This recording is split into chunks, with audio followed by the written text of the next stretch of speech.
These are 20 unbelievable things that were once part of Apex Legends. Let's get into it. Number 1, you used to spawn into the game with nothing. No armor, no knockdown or helmet, and not even the 2 cells and 2 syringes. That came in Season 9. Now, when this happened, this change was so huge. I can't even imagine what the game would feel like these days if this change never came. But if you were playing Apex before this change, then you know it was one of Apex's best decisions that they ever made. Number 2, on the topic of armors, not only was red armor not a thing originally for I believe the first 4 seasons, but later on in Season 4, they added Evo armors, but they were still separate from the normal armors. So you could still find a white Evo armor, or you could just find a normal white armor. This clogged up the loot pool and made it fairly confusing for which armors to use and which armors you could possibly find. Now, in hindsight, at the time, it was clear that Apex was testing out the Evo armors along with the normal armors that they had started the game with. Number 3, when the charge rifle first came out in Season 3, it used to take energy ammo, and this had a base magazine of 4 shots. It was able to take extended energy mags too, and this meant you could carry so much ammo for this gun and have up to 7 shots in the mag if you had a purple energy mag on it. The reload speed was also much faster than it is today, so it's crazy to think about even these days. Dealing with the charge rifle is very annoying, but can you imagine what it would be like if it was still in its Season 3 form? Oh my god. Number 4, back in the day, gold armor meant fast healing instead of what it is today, where cells and syringes heal double their amount. This fast heal was insane, and it was so clutch for taking on 1v3s. I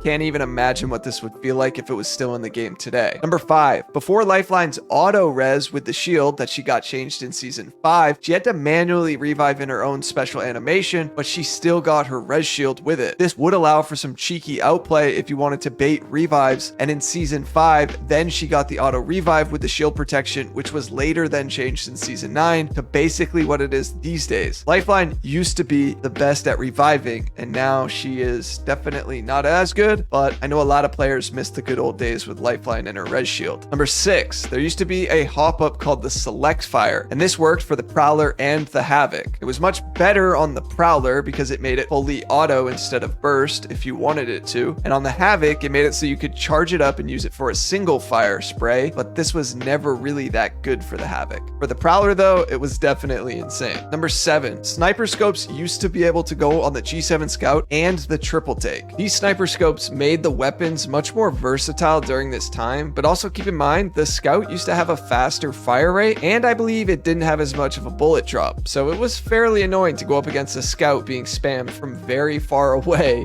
while it had a 4 to 8x on it. Number 8, originally the Mozambique only had 3 shots in the gun. Then somewhere halfway between Season 7 or 8, they made it so it could take 4 shots. These days it clearly has 6 shots, so just imagine the Mozambique but with half of its magazine. So I think they need to do something similar to the P20 to make it more in line with the Mozambique, because right now Mozam actually slaps. Number 9, before Season 8, not only did Octane's jump pad not have a double jump, but it also didn't matter if you hit it while sliding or standing for it to send you in the same trajectory. Once Octane's pad got buffed though in Season 8, it mostly became the ability that we know today, except for one huge thing. There was no audio nearly any time someone took an Octane jump pad. I remember pretty vividly this made Season 8 rough because it was peak Octane Revenant meta, and you would get a full team jump padding on your head with no audio and death protection. Pretty scary to deal with. Number 10, Revenant used to be so much worse than he is today. It's pretty hard to imagine that given how right now Revenant is the weakest legend in the game, but yeah, he was not very good upon release. He had a range in which the death protection would work, and also when you did get sent back to the death totem, you would have 1 HP. This made it so that a single caustic trap could wipe an entire team if you planted it right near a rev totem when that team got sent back. Later on, when Revenant received some buffs, Season 8 was his peak. There was no visual indicator that a Revenant totem was nearby, which also played into that heavy Revenant Octane meta. Number 11, from Season 3 up until Season 6, there was a train on World's Edge in Apex. This made for some very crazy hut drops. There were several different loot pills on the train, and obviously it was moving while you were trying to land, so sometimes you get bumped off, but I remember early on in Apex, this was an insane hut drop. It was like very low probability that you'd make it out alive because you would realistically maybe find one gun, but probably get beaten up before you could even open the pill. A lot of players loved the train though. Number 12. You guys think Horizon was annoying for the last few seasons? Well, you should have seen her upon release in season 7. Her gravity lift was so different. I mean, it worked very similarly, but first off, it had a 15-second cooldown, which started halfway through from when you threw the gravity lift. So the gravity lift lasted for 10 seconds. At 5 seconds, the cooldown would begin. So realistically, you were only on a 10-second cooldown or her gravity lift. You could take it as many times as you wanted. You could stay up at the top. Your accuracy wasn't affected while you were on top of the gravity lift. Her ultimate was also on a shorter cooldown. I think it was 2 minutes. Somebody can correct me there, but it was much shorter than what it is today. It pulled you even harder. It still pulled you through walls, doors, etc. It took no damage to grenades, whether friendly or enemy. It was just insane. I remember dealing with Horizon in season 7 being so frustrated because as soon as you got Horizon ulted, you were basically dead if it was a good player, because all they had to do was throw a couple arc stars and there was like no outplay. Not to mention, there was basically a Horizon on every single team. So yeah, it was pretty difficult to deal with. Number 13. Before they severely toned down the muzzle flash, gold barrel stabilizers were in the game to do that, while having the same utility as a purple barrel stabilizer. Some of the guns made it very difficult to see what you were shooting at during the early seasons of Apex. I do miss when barrel stabilizers could go on SMGs, and that is a change I wish they would go back to. Number 14. You used to be able to stick your teammates with arc stars and then have them run into an enemy team and deal damage to the enemies while your teammate would take no damage from that arc star. You can thank the pros for getting this nerfed because they ran this play very often in tournaments, especially while using Pathfinder because he was very meta back then. Number 15. Speaking of arc stars, all players used to have fuses passive up until season 4, I believe. Every player could stack 2 grenades per backpack slot, and once again, the pros got this nerfed. Knowing how valuable throwables can be these days, imagine if every player could stack 2. Needless to say, end games were hectic because everyone saved their nades till the very end, right before Apex made this change. Number 15. Wraith used to have an instant Q. This was definitely a get out of jail free card if Apex ever had one, but you couldn't go very far with it because she wasn't invisible for as long as she is these days. Even having an instant ability that allowed for her to go invisible while being able to slightly reposition was still pretty damn good back then. Number 16. Not only was Pathfinder's hitbox smaller in the early seasons, he also only had a 15-second cooldown on his grapple. And this was a static cooldown, meaning no matter how good of a grapple he hit and no matter how far he went, it was still 15 seconds. And this right here was a huge reason why Pathfinder was so meta in the early seasons. Number 17. Now we all know the maps have been changed several times, especially Kings Canyon and World's Edge. But one of my favorite spots that was only in Apex for season 3 was called Fuel Depot. This is where Harvester is now, and I loved Fuel Depot. It had several buildings to play in. It had this high ground, this low ground area. It was very bright and colorful, and when they made Harvester, I was super disappointed because Fuel Depot was the best. Back in season 9, they rolled out an LTM where you could play the original Kings Canyon and the original World's Edge map, and we got to revisit some of those golden early day POIs. I will say though, the majority of changes that Apex has made to the maps have generally been much better than the original. However, Fuel Depot and a few other POIs from the early days still stand the test of time and are better than the ones that they transitioned to. Number 18. Now, some of you will remember this more than maybe some of these others because it wasn't too long ago when Seer came out. But yeah, very similar to Horizon, we all complain about Seer these days, but do you remember when he was released? His tactical not only did everything it does today, but it stunned you, it blinded you, it dealt 10 damage to you, and the Q would come out quicker, making it much harder to dodge. Now, another crazy thing about Seer upon release was he could run at the same speed as having his weapon holstered, but with his hands out and constantly scanning and trying to reveal whatever is around him. The beginning of season 10 was pretty rough for all of these reasons, so although Seer is still fairly annoying to deal with these days, at least he's not what he was when he was released in season 10. Number 19. Something that was found when season 11 dropped was punch boosting. Now, because of Storm Point's terrain, there were all these huge hills that you could turn around, punch the ground, and then fly down the hills. This was super fun, and what I think was most important about this was that controller and mouse and keyboard players could both do it. And yes, that includes console players too. Now, I'm still unsure why they removed punch boosting, but it's clear they didn't mean to put it in the game. However, that's also been true for a lot of the other movement techniques that have been figured out along the years. Number 20. Speaking of a piece of movement that's been removed, up until season 4, you could interact with the zipline as many times as you could. This made it so that people who actually mastered ziplines meant they were very sweaty. Can you imagine a situation now where you drop into a zipline building and 20 people are just bobbing up and down on the ziplines as much as they want? Or even bobbing up and down on a Pathfinder zipline for 200 meters? See, in old endgame scenarios, Pathfinders would shoot ziplines and just jump back and forth on the zip while the circle was closing, and they'd try to stay alive as long as possible up until it was the last enemy player alive, then jump down on them and try to knock them to win the game. Certainly were some wild times. If you made it this far in the video, thank you so much for watching. If you're interested in what the best and worst weapons are in Season 17, I suggest you check out my tier list video next. Thanks so much for watching. Peace.